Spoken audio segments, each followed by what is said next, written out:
Operation true promise 4 को तैयार Iran, Trump से बदला लेंगे खामनेई। एक बार फिर से ईरान पर अमेरिका और इजरायल मिलकर विनाशक हमला कर सकते हैं। खुद ट्रंप ने ऐलान किया है कि इस बार अमेरिका अपने विमानों का ईंधन बर्बाद नहीं करेगा, बल्कि ईरान को तबाह करके रख देगा।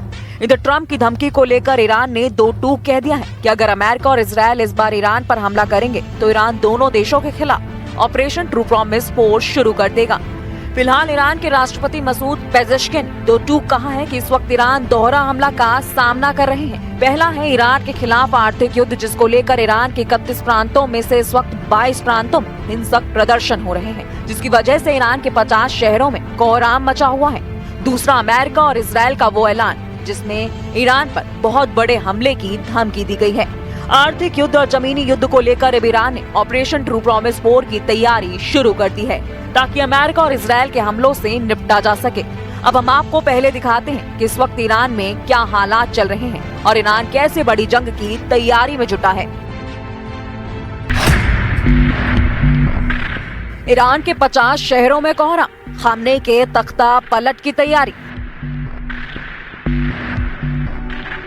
86 साल के ईरानी सुप्रीम लीडर अली खामनेई पिछले 36 सालों से ईरानी शासन की कमान संभाले हुए हैं। वो इस वक्त इकलौते ऐसे ईरानी नेता हैं जो ईरान का हर फैसला तय करते हैं। इस वक्त ईरान में जो आर्थिक हालात चल रहे हैं वो ईरान के इतिहास में सबसे खराब बताए जा रहे हैं। ईरानी मुद्रा रियाल की कीमत में भयंकर गिरावट आ चुकी है। इस वक्त $1 14,20,000 रियाल के बराबर हो चुका है। लेकिन जो तस्वीरें ईरान से सबसे ज्यादा परेशान करने वाली आ रही हैं, वो है ईरान में हिंसक प्रदर्शन अब ईरान के 22 प्रांतों के 50 से अधिक शहरों में फैल चुके हैं। शुरुआत 28 दिसंबर को तेहरान के ग्रैंड बाजार से हुई थी, जो अब मशहद, जाहिदान, इस्फहान और हमदान जैसे बड़े केंद्रों तक पहुंच चुकी है। प्रदर्शनकारियों, IRGC और बासिज के बीच हिंसक झड़पें हुई हैं। रिपोर्ट्स के मुताबिक अब तक कम से कम 8 लोगों की मौत हो चुकी है और सैकड़ों घायल हैं। कई जगहों पर प्रदर्शनकारियों ने सरकारी दफ्तरों और पुलिस स्टेशनों को निशाना बनाया है। हमदान के अज़दाबाद में प्रदर्शनकारियों ने क्रांतिकारी गार्ड यानी IRGC के एक बेस पर कब्जा करने का दावा किया है। सड़कों पर अब तानाशाह की मौत और मुल्लाओं को ईरान छोड़ना होगा जैसे नारे लग रहे हैं। बहुत सारे ईरानी लोग सर्वोच्च नेता अयातुल्लाह अली खामनेई के शासन को खत्म करने की मांग कर रहे हैं। इधर ट्रंप ने कहा है कि अगर ईरान में प्रोटेस्ट करने वालों को गोली मारी जाती है या हिंसा के जरिए मारा जाता है तो यूनाइटेड स्टेट्स दखल देगा।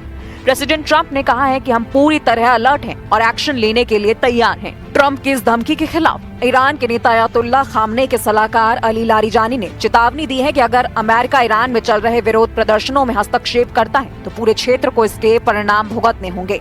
उनका कहना है कि ट्रंप को ये जाने लेना चाहिए कि अमेरिकी दखलंदाजी अराजकता फैलाने के समान है। इस बीच ईरान के निर्वासित क्राउन प्रिंस रजा पहलवी ने अमेरिका के राष्ट्रपति डोनाल्ड ट्रंप को खुले तौर पर धन्यवाद दिया है। डोनाल्ड ट्रंप ने कहा था कि अगर ईरान की इस्लामिक सरकार प्रदर्शनकारियों पर गोली चलाती है तो अमेरिका बीच में आ जाएगा। सोशल मीडिया प्लेटफॉर्म एक्स पर लिखते हुए रजा पहलवी ने लिखा कि उनके पास एक स्थिर बदलाव की योजना है। अगर इस्लामिक रिपब्लिक शासन गिर जाता है और देश के लाखों नागरिक सड़कों पर उतर आते हैं। Now I hear that Iran is trying to build up again, and if they are, we're going to have to knock them down. We'll knock them down. We'll knock the hell out of them.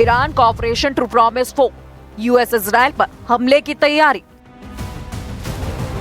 Israeli प्रधानमंत्री Netanyahu और राष्ट्रपति Trump के बीच में हाल ही में मुलाकात हुई है और रिपोर्ट्स के मुताबिक इजरायल अमेरिका पर दबाव बना रहा है कि ईरान के परमाणु ठिकानों पर दूसरे दौर के हमले यानी राउंड 2 स्ट्राइक्स किए जाएं।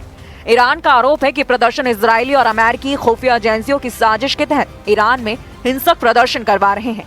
लेकिन साथ ही ईरान ने अपनी जंगी तैयारी में कोई कोर कसर नहीं छोड़ी है।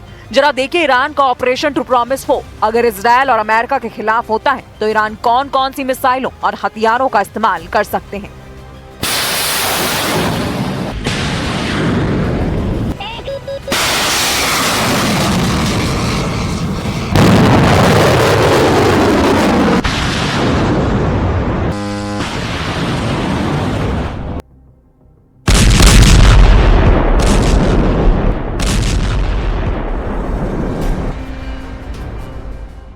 ईरान के पास मिसाइल और ड्रोन का जबरदस्त भंडार अभी भी मौजूद है। ईरान के पास बैलिस्टिक और हाइपरसोनिक मिसाइलों की जो रेंज मौजूद है वो इजराइल पर खास तौर से बेहद भारी पड़ सकती है। ईरान के पास मध्य पूर्व में मिसाइलों का सबसे बड़ा और सबसे अधिक वैरायटी वाली मिसाइलें हैं। ताजा अनुमानों के मुताबिक ईरान के पास 3000 से अधिक बैलिस्टिक मिसाइलें हैं। हाइपरसोनिक मिसाइल फतह 1 और फतह 2 मिसाइलें हैं। ये ईरान के सबसे आधुनिक हथियार हैं। इनकी गति ध्वनि की गति से 13 से 15 गुना अधिक यानी मैक 13 से लेकर 15 मैक तक है, जिसे इजराइल का मौजूदा कोई भी एयर डिफेंस सिस्टम आसानी से रोक नहीं पाएगा। ईरान की इस मिसाइलों की रेंज लगभग 1400 से 1500 किलोमीटर है। जरा ईरान की लंबी दूरी की मिसाइलों के बारे में जान लीजिए। ईरान सेजल मिसाइल 2000 से 2500 किलोमीटर तक मार सकती है और इजराइल के किसी भी कोने को निशाना बना सकती है। ये सॉलिड फ्यूल आधारित है, जिसका मतलब है इसे बहुत कम समय में लॉन्च किया जा सकता है।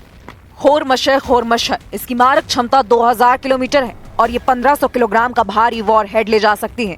सटीक मार करने वाली मिसाइल खैबर शेकन इसकी 1450 किलोमीटर और ये अपनी फुर्ती के लिए जानी जाती है, जो दुश्मन के रडार को चकमा दे सकती है। ईरान को ड्रोन सुपर पावर माना जाने लगा है। खासकर रूस यूक्रेन युद्ध में इसके ड्रोन्स ने शानदार प्रदर्शन किया है। शाहिद 136 इसे कामिकेज यानी आत्मघाती ड्रोन भी कहा जाता है। यह आकार में छोटा और सस्ता है, लेकिन 2000 से 2500 किलोमीटर की दूरी तय कर लक्ष्य से टकराकर विस्फोट कर देता है। मोहजद 10 ये ईरान का सबसे उन्नत ड्रोन है, जो 24 घंटे लगातार उड़ान भर सकता है और 300 किलोग्राम तक के बम या मिसाइल ले जा सकता है। इसकी रेंज 2000 किलोमीटर है। शाहिद 107 ये एक नया टोही और हमलावर ड्रोन है, जिसे विशेष रूप से स्वार्म अटैक यानी दर्जनों ड्रोन का एक साथ हमले के लिए डिजाइन किया गया है। ईरान की क्रूज मिसाइलें पावे बेहद खतरनाक मानी जाती हैं, जो 1650 किलोमीटर तक मार सकती हैं और बहुत कम ऊंचाई पर उड़कर रडार से बच सकती हैं। ईरान का सुपर कैविटेटिंग टॉर्पीडो हुड पानी के नीचे 360 किलोमीटर प्रति घंटे की रफ्तार से चल सकता है, जो दुनिया के किसी भी युद्धपोत के लिए बड़ा खतरा है। ईरान ने खुद का बवर 373 विकसित किया है, जिसका दावा है कि रूस के S-300 से भी बेहतर है।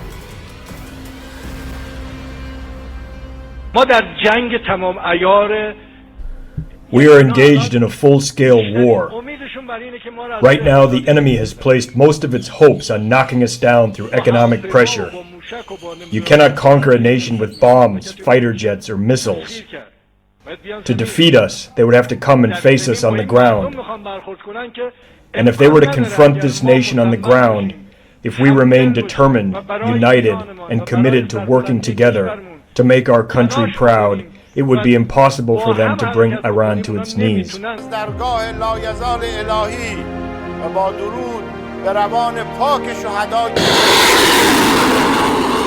कुल मिलाकर हालात ये हो गए हैं कि अगर ईरान पर हमला हुआ तो यकीन मानिए ईरान इस बार अपने वजूद को दांव पर रखकर पूरी ताकत से इजराइल और अमेरिका से मुकाबला करेगा। अब देखना होगा कि ईरान में चल रहे प्रदर्शनों को कैसे काबू किया जाता है और क्या अमेरिका और इजराइल रूस ईरान पर हमला करने की हिम्मत जुटा पाते हैं।